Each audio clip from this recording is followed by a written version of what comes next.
il est 7h42. Votre invité Mathieu Béliard, Hugo Lloris, gardien et capitaine de l'équipe de France de football. Bonjour Hugo Lloris. Bonjour. Merci d'être avec nous sur Europe 1. On est à la veille de la rentrée. C'est une semaine de rentrée. France-Albanie au Stade de France demain soir à guichet fermé. C'est un match qualificatif pour l'Euro. Alors lorsqu'on s'est quitté, il y avait eu deux matchs. Il y avait eu cette défaite en Turquie. C'était au mois de juin. C'était avant l'été. Quelles leçons est-ce que vous en tirez? Sur quelle base est-ce que vous arrivez là pour rattaquer une nouvelle saison avec les Bleus? Tout simplement avec la fraîcheur, avec l'envie de gagner, de se qualifier le plus rapidement possible. Il faut effacer l'échec face à la Turquie. Donc les deux matchs à venir, il faut prendre 6 points. Et on sait également que dans le calendrier, le mois d'octobre sera décisif pour la suite. Pour la suite et pour la qualification à l'Euro. Alors la fraîcheur, il y a quand même pas mal de blessés. À l'infirmerie, Mbappé, Pogba, Dembélé. Ça, c'est pas un signe de fraîcheur pour démarrer. Effectivement, oui. Malheureusement pour l'équipe de France, oui, on doit se passer de certains cadres, de joueurs expérimentés, mais ça laisse également la chance à des jeunes joueurs d'exprimer leur talent. Mais je pense que c'est également une bonne chose pour l'équipe de France. Après, ça ne change en rien. L'objectif, c'est de gagner, c'est de prendre 6 points sur les deux matchs à venir. Je ne m'adresse pas seulement au capitaine, mais aux joueurs tout simplement. Est-ce que les calendriers pour les joueurs sont difficiles à tenir, trop chargés? Je sais qu'en été, il y a pas mal de tournées de promotion selon les clubs. Est-ce que c'est pas un peu trop lourd? Vous savez, en tant que salarié d'un club, on n'a pas notre mot à dire. Mais ça fait partie du paysage aujourd'hui de faire des tournées. Alors forcément, c'est difficile de mixer entre une préparation et ces voyages, mais le staff technique, les entraîneurs essaient de nous mettre dans les meilleures conditions. Mais forcément, ça ajoute de la fatigue dès le début de la saison. Je voudrais vous parler de quelques sujets qui touchent au monde du football, Hugo Lloris.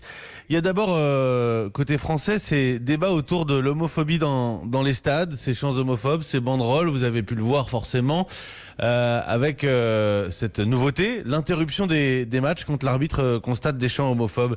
C'est une bonne solution? Je ne sais pas quelles sont les meilleures solutions. Après, tout ça fait partie de l'éducation. Mais il ne faut pas également oublier que le football reste un spectacle. Et lorsqu'on vient au stade, c'est pour se divertir, pour supporter son équipe. Et il faudrait éviter ce genre de sujet. Maintenant, on ne peut pas y échapper. Et je pense que la LFP essaie de trouver les meilleures solutions pour régler tout ça. Hugo Lloris, avant de vous quitter et de vous souhaiter tout un tas de bonnes choses pour cette rentrée des Bleus, demain soir au Stade de France, je rappelle que le stade sera complet. France-Albanie, c'est un match qualificatif pour l'Euro. Alors d'abord, un petit prono pour le match. Je sais que pour vous, l'important, c'est surtout de ne pas prendre de but. Je ne pronostique pas les matchs dans lesquels je suis... Je vous ai pas demandé de parier, hein, je vous ai demandé de pronostiquer. Non, même. Non. Mais une victoire d'équipe de France. Effectivement, si on ne prend pas de but, c'est mieux. Et il faudra en marquer également. C'est pour le plaisir, pour la confiance, également pour nos supporters, pour vivre un bon moment de football.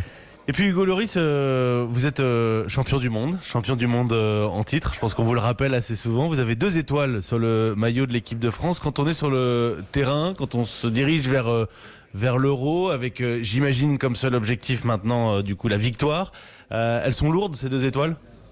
Le maillot de l'équipe de France, et on le répète souvent, est lourd à porter, forcément par rapport à son histoire, par rapport à son prestige. Il y a tellement de grands joueurs qui l'ont porté, et voilà, c'est un passage de témoin génération après génération. Et c'est important que cette nouvelle génération également se rende compte de cette importance. Mais je pense qu'on peut uniquement s'en rendre compte lorsqu'on rentre sur le terrain en portant le maillot, lors de l'hymne national, mais également lors de matchs importants sur des phases qualificatives ou lors de grandes compétitions comme la Coupe du Monde ou comme l'Euro. Donc après, c'est aux joueurs de répondre aux attentes. Merci beaucoup Hugo Lloris. Merci à vous. Merci beaucoup, le capitaine de l'équipe de France avec nous sur Europe 1 ce matin.